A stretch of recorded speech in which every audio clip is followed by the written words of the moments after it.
Alright, so today, same day, we're gonna defy judgment. Okay? I want to explain that to you. So we're gonna defy judgment on the basis of understanding what it is that we actually have control of and what it is that we actually know. Okay? I thought many times about many different ways of handling this subject, but I think this is the best way to do it. So, as I've already said to you, when you die, okay, and you are able to reflect, walk backwards through your life, you will encounter the feeling, the knowing, the experiencing of what other people experienced, felt, and knew, or thought they knew, of you in the time that they encountered you. You will be able to see their perspective. And I promise you, the whole thing really will be like, so you get to the very end, okay? But when you start seeing other people's perspectives, as you walk backwards, as you're led to it, it'll... And then the question is, what was your perspective? And that's where you find yourself in judgment. And so I wish to free you of that, really. I know I slip into judgment from time to time. I'm not gonna lie. I'm a human being, just like you. But this is something that's helped me kind of break the cycle of it and come to understand. So the first thing I give you be a story, a way for you to get yourself warmed up for understanding this, and that would be a revelation I had from God, and that was on the subject of judgment. God explained to me. God said, Jerry. God says, if you knew somebody and you knew they were in a bad relationship, right? He says, okay. And you went to try to tell your buddy, hey, this guy, this girl, no good. You gotta kick him, right? And you try explaining to your friend, upside down, right side up, every which way you possibly can, why it is this person isn't good for them, and they don't see it. God says to me, who has the problem? Right? I want to ask you that real fast. What do you think about that? Who in the situation has the problem? You're pointing out to your buddy, not in a good relationship. Okay. Is it you? Is it your buddy? Or is it the person that you're pointing out these things about? The answer is it is you. And the reason it is you is because, clear as day, your buddy don't see it. That should be your first indication. So the reason why your buddy don't see what it is that's going on in the relationship that makes it a bad relationship, or doesn't understand your perspective, is because, just like me and racism, it doesn't live in me. It's not in my heart. Okay, it's not something I carry around with me. Therefore,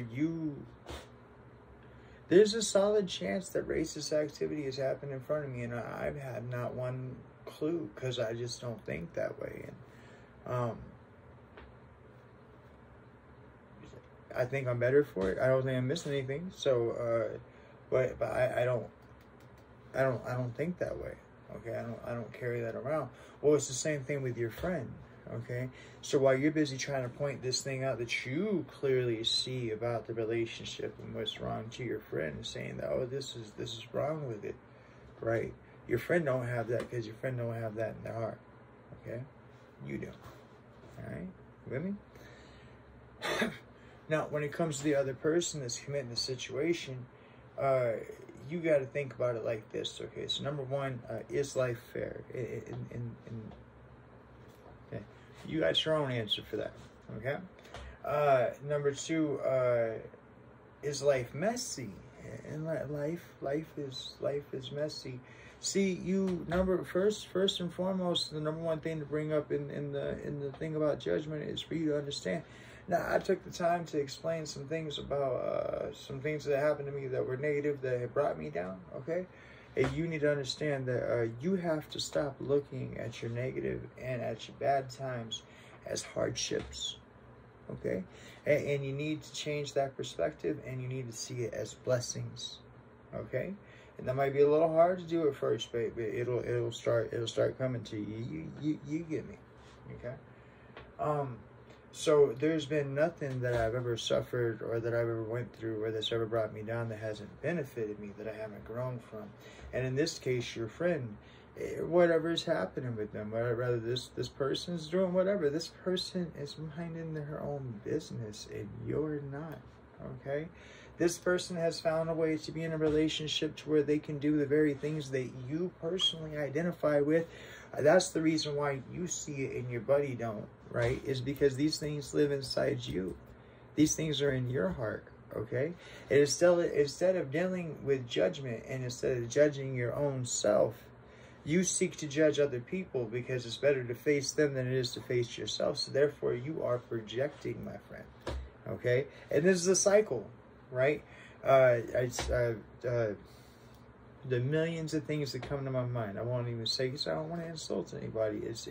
Everything that comes from me, I want you guys to know, brothers and sisters, it comes from love. There's no judgment, okay? I do these things. I'm human, okay?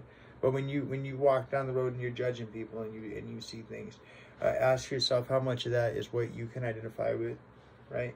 Ask yourself how much of that are things that you do, right?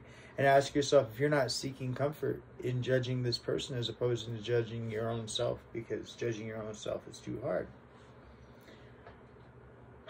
So I say that so that we can understand this concept. When you're walked backwards through your life, you will see the world through other people's perspective, okay? So that's past. And when you walk your way through the past and you see other people's perspective and you see how they felt and how they viewed you and the situation, and everything starts to blossom and you start to see how this person, how these people, how your life interpreted the you that's going through it right now. You say, oh, I never would have thought about that. It'll be like that, okay? So your problem of the situation is your judgment of it, and we need to get this donkey in front of this cart. We need to get this thing going the right way, okay? Right now we're just an ass. All right, so the past is at least 50%. So first off, the past and the future are illusion.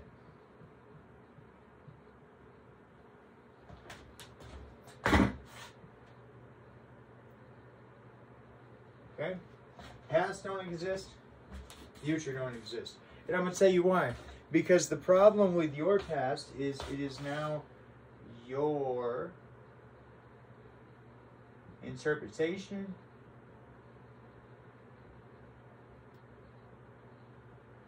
and perspective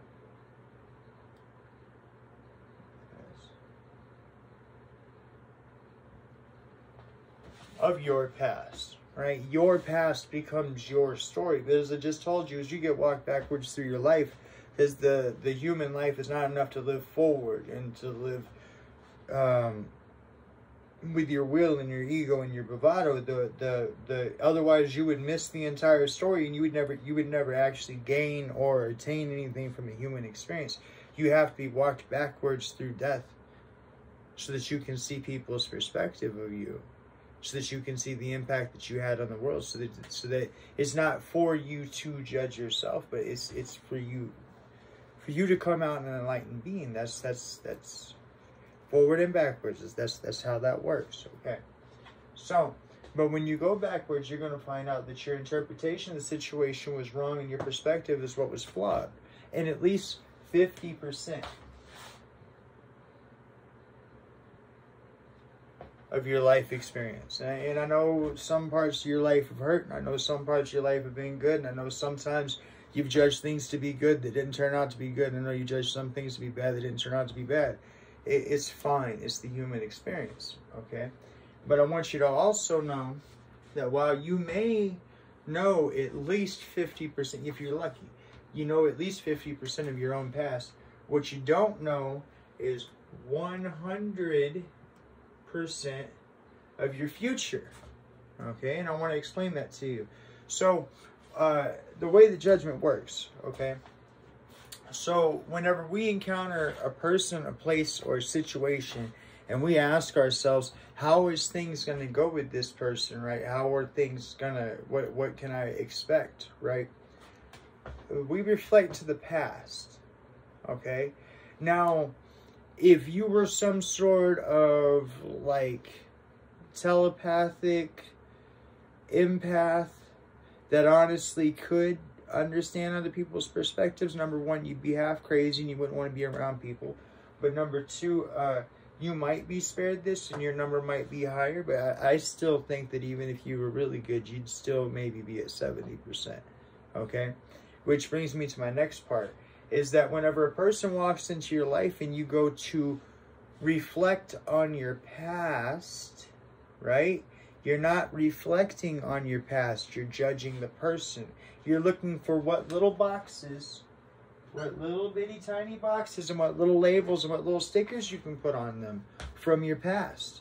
You're looking at all the ways you can dissolve this person, this what's the personality, right?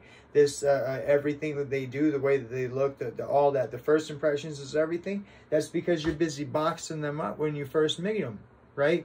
You're tearing them down to their quota, right? Or of what you can, right down to their quanta, okay? And you're boxing them into labels based on your past that is at least 50% incorrect. Well, number one, you aren't going to know crap about your future that way, and you can't base anybody off of any of that garbage, right? Your judgment is fouled and flawed, okay? And half the time, you're liable to put some crap in these little boxes that don't even exist because you assume it, because you seek to judge other people, because you won't judge your own self, okay? And we'll walk through how to judge your own self too. But as far as the future is concerned, number one, your little half-assed butterfly net, it ain't catching very much.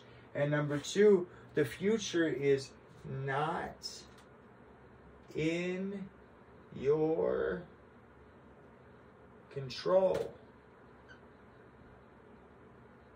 That's right. You be a big dog, right? You say, you know, you own the block. You tell people what to do, blah, blah, blah, yada, yada, yada. You don't tell life what to do. Okay, and so you're not in control of your life. You're not in control of your future, okay? But not only that, you're not in control of other people's lives or other people's futures. I mean, you might have a part in it. You might be a manager and have to write a paycheck, something like that. People could count on you. That's a fact. But you have no idea. You can't tell me what somebody else's potential is. I can't tell you what yours is. You can't tell me what mine is. You don't know how good or bad it will be. It's not up to you. It's somebody else writing that down. Ganesha right here, it says he writes down every single thing that is that you have to say, everything that you've done, right? It's not written by you. Your destiny is not written by you, but other people's destinies, thank God, are not written by you either, right? So when somebody comes into your perception, right, into your perspective, and you take your little half-assed butterfly net of the past and you try to put it over the top of them, sorry, bro, that don't work, okay? So what we have is, what we're left with is the now, right? The now is the only damn thing that you have any control over whatsoever in this world. And the way that you can take advantage of the now, a primary way to take advantage of the now, the way that I chose to take advantage of the now real fast, just so we're absolutely clear, is that you can check yourself, okay? You can you can do with judgment what you are supposed to do with judgment, and you need to turn it inward. Now, I'm not telling you if you're suicidal, you need to use your judgment to beat yourself up. I'm saying that there's an exercise we're going to go over here real fast, and we're going to work through this thing, okay? So number one, okay, so how do you turn your judgment inwardly in a positive way? Well, the first thing we need to do is we need to count our blessings.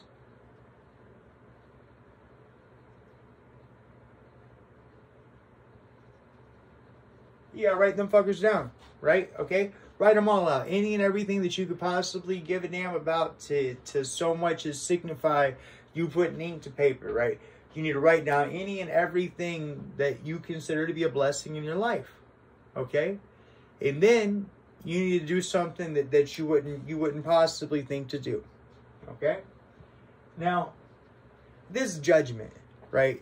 This hatred, this thought that you can categorize and box the world, and that you can put them under little bitty microscopes and little details, and you can see the ways their little brain ticks and stuff, and that you can make judgments off of them. You can find them fallible, and you can find them weak. And if you dissect us all, you find yourself left with nothing. So what's the point, right? But nonetheless, though, that individual that walks around thinking bad things about people and throwing judgments out. But what you need to do is, I want you to pull that person out, right? I want you to take this list of blessings that you have right here, right? And I want you to turn on your worst possible judgment. But I want you to separate yourself from the situation.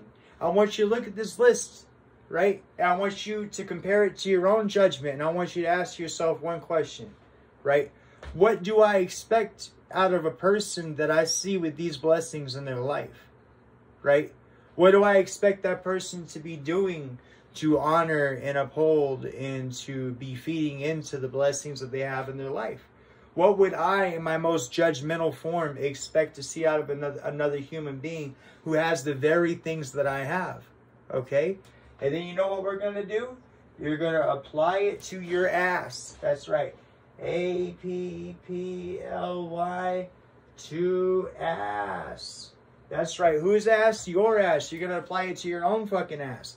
You're going to take your judgment after you write down your little list of all the little things that you can count for your blessings, and you're going to apply it to every blessing that you have, and you're going to ask yourself, hey, if I saw a person with, in my case, a brand new Jeep, I got a 2022 Jeep Liberty, Jeep Liberty, Jeep Renegade, what you call it, I have a nice family to live with. I actually got to experience the holidays. I have a warm roof over my head, and I have a shed to come out here and spend time with y'all in. Okay, right? Take these blessings, take this list of blessings that you have, that you write down on pen and paper, right?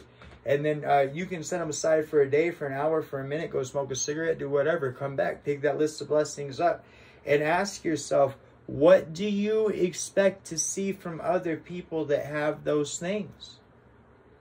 Right? That have every one of these little things.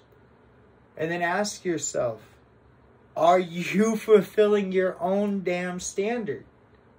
Right? A person who has a roof over their head, a person who has a family, a person who has a car, a person who has the ability to celebrate the holidays. Right? Are you fulfilling your own personal judgment of other people, of what you think they should be doing? When you mind your own business, do you find that you're fulfilling your own measurement of individuals that you see in your life? You get me? So, what we have is the now. And we have no perception of the future because we have no business judging anybody that comes into it, because your butterfly net is at least half-ass. You get me? All right. So now I'm going to hit y'all with my business plan, right? So, I mean every bit of what I'm saying. I'm technologically illiterate, so I don't know if there possesses a way for a account And of course, I'll be expressing that to my bank and to PayPal. That's the only people I'll take any information from. But I don't know if there possesses a way for an account to be viewable to the populace without being touchable. I don't know, so I had to figure that out. But this is what I'm promising, this is what I'm planning, this is where the goal is, okay? So I have lots of things I want to do. We're going to name off 2 of them in this business plan, and we're going to start ourselves a model for how we can change the world, just with me being on this simple YouTube channel and you hitting the donate button. All I'm asking for is $1. Hear what your dollar gonna do real fast before you judge me. So, when you give me $1, okay, so you're gonna hit that big red donate button.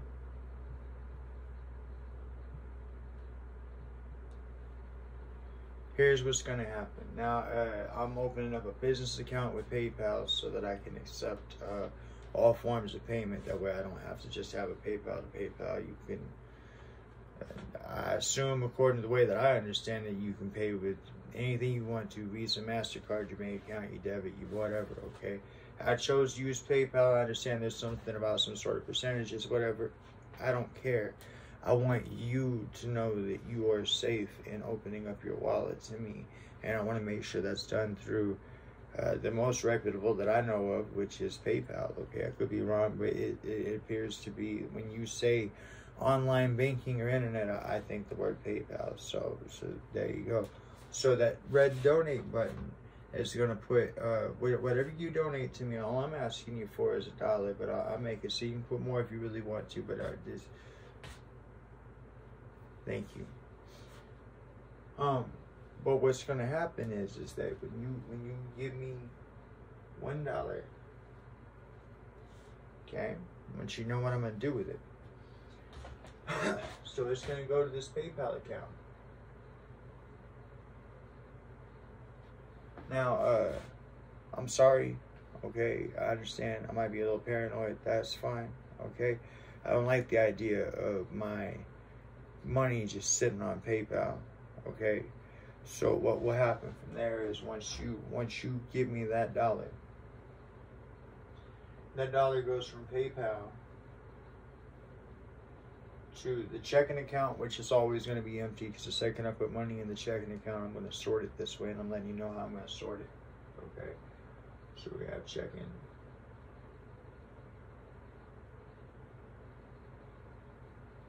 Okay, and then we're going to have savings.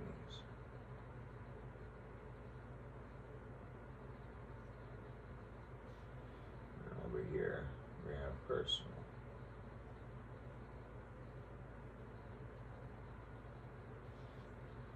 I don't want to lie to you guys. I'm being straight up with you guys. This is how I plan on doing it. Okay. So, number one, when you donate me $1, it's gonna go to a PayPal account. Okay. That $1, what'll happen is that right off the top, okay, while it's still in the PayPal account, I'm going to use 33%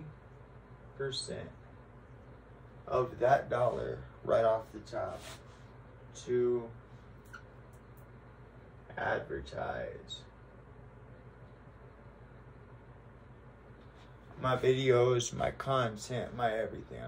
I'm going to use that 33% right off the top for that. That way I can get these videos pushed in other places other than just YouTube. That way I can move things forward here, because I have a goal here. So, but 33% of that $1 is going to come right off the top, okay? Then, with the leftover amount, so the remaining 66%, okay, is going to come down here. Now, I'm not even going to write a figure, because this is how my banking is going to go, so you guys know. When it goes into my checking account, okay, I'm going to put 66% of what's remaining that comes from my PayPal over here for taxes. Okay, I'm going to pay 66% of my taxes quarterly. Okay, even if it overpays I think you can gain interest that way, and if that's the case, that works too, because it'll keep this ball rolling faster. Okay, but I'm gonna pay 66% to my taxes. It's gonna sit in a savings account until I pay quarterly every year.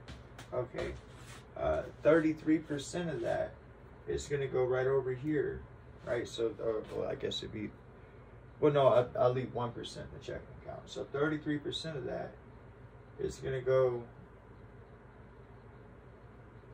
of what comes from PayPal, right? So 66% is going to go to my savings for taxes. 33% is going to go to my checking for my own personal living. Okay. Now I want to tell you what I'm planning on doing with my own personal living portion of this. That way, all this will make a little sense to you, and maybe it make a little more sense to you as to why you want to give me that dollar on that PayPal, if you choose to, and if you're in the place to be able to, okay? And that's this right here. Okay. So that 33% that I set in my checking, of course, you know, I have to pay my bills and such as that. But if I get enough money in there, if you can help support me, if you can help me make this my 9 to 5, okay? If you can, I'll dedicate myself to it.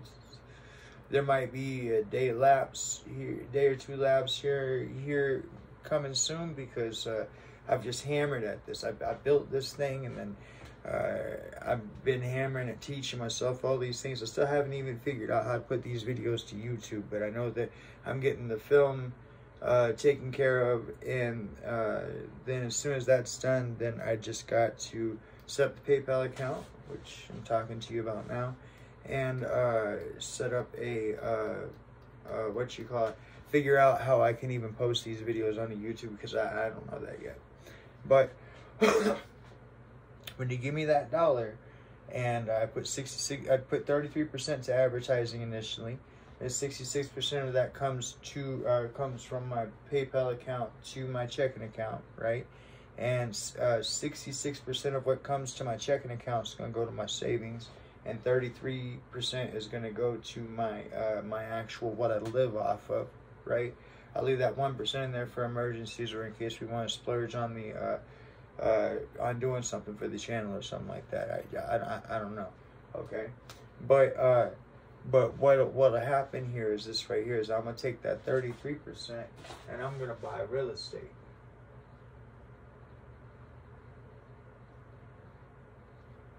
Specifically, I don't know, because it doesn't make any sense for me to ask for your money, for me to just turn around and go throw it into a hole that's not going to be any good. With that being said, I think I would like to buy up low-income housing, because with the goal, I know I'm going to say something here, and you guys are going to think it's stupid, and you guys are going to think it's too good to be true, but I actually have a plan for it. It could work if we work together. It's up to you. It's a button push. It requires you to give me $1. It's up to you, okay? But this is what I'm trying to work out with you real fast, okay? So I'm going to start buying up real estate. I'm going to start a real estate business, okay?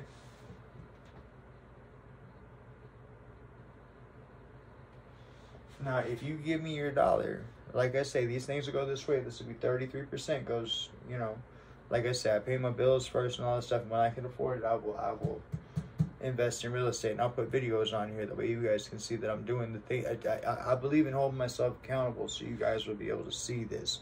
All the way from me starting here in the shed to the whatever this ends up being, okay? But what I would like to do is I would like to buy low-income housing, okay?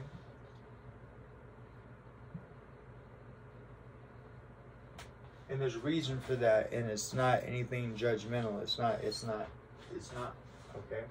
So, I want you to understand something, and I don't know that you will, but I'm going to try to give it to you, okay? So, when it comes to business, you can file what are known as losses, okay? And I want you to understand that real fast.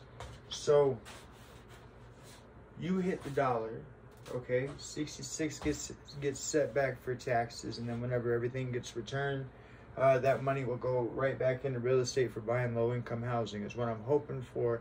But again, like I say, I'm not going to sink my money into a hole. I want to make wise choices, okay? But because I want to make these places where people can live at, okay? So, excuse me. So I would like to buy low-income housing, and what I would like to do is this right here. Now, it's my understanding that if you buy like a sixplex that's low-income housing, okay, then you're guaranteed you get the money because it's low-income housing and the state has something worked out. And I'm talking about giving you guys cushion on both ways on that, and this is how. So you buy low-income housing, right? And let's say low-income housing promises you $1,000 a month. Okay, whereas they charge the tenant, let's say $650.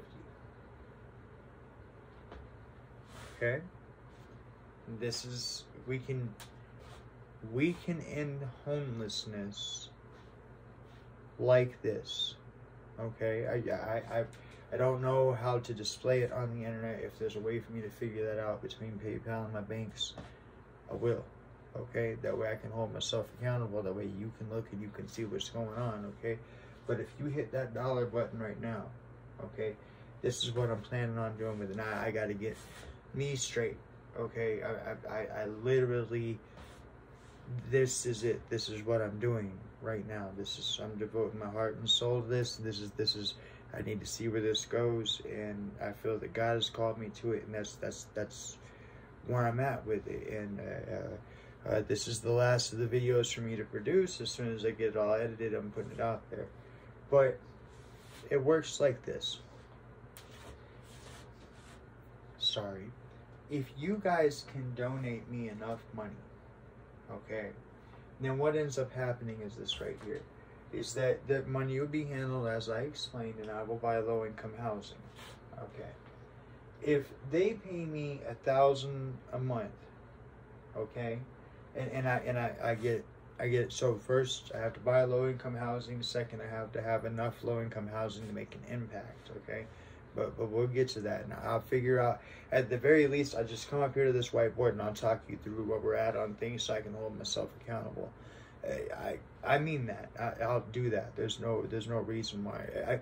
I can literally, I'll treat you as if we are a relationship, right? And I will let you know, as far, when I say relationship, I mean business partnership, and I'll let you know what it is that I'm doing with our channel as far as where we're going with things, okay?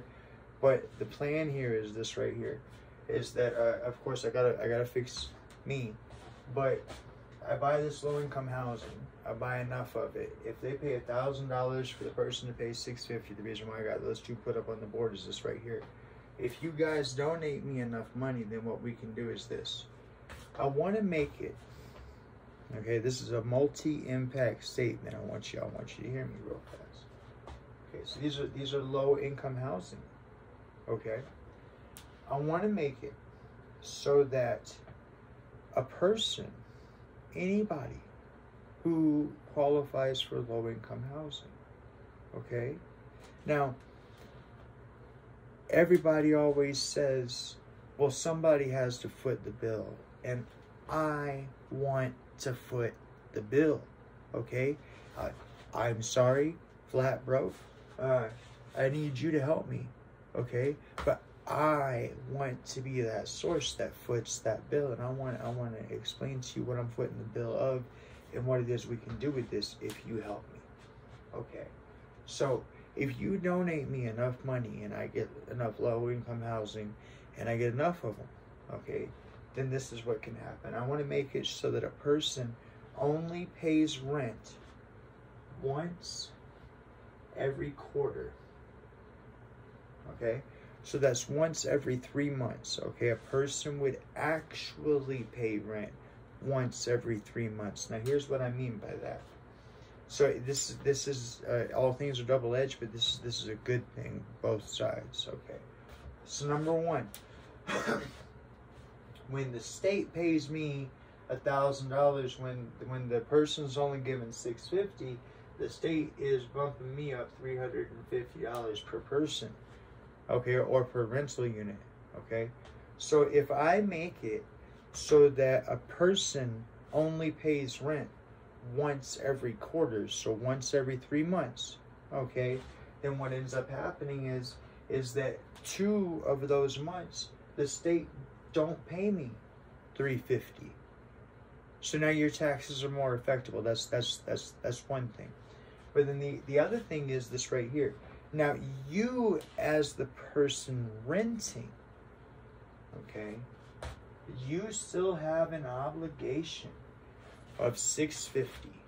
Okay, so every month you as the, I know I just said that you ain't paying rent but once quarterly, and now I'm saying you're paying rent every month, but you are paying rent every month. Okay, you will not lay back, relax, none of that. No, you will have a job. Okay, but we're gonna get you somewhere with your job, and we're gonna make this thing possible. That the only way to do this is there has to be money coming in to support this. But I want you to hear what I have to say real fast. Okay, so if a person is in charge of coming up with $650 every month for their rent because they qualify for low-income housing, okay, and I'm telling you that I am only charging them once every quarter, so I'm only taking that $650 once every 3 months, then that allows for $1,300 every quarter, right?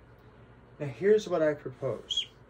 I propose that if you can help me generate enough revenue to create this so that this $1,300 that this person would be paying to low-income housing now goes back into their pocket. Okay? Now, why would we do that and how would we do that? Let me explain.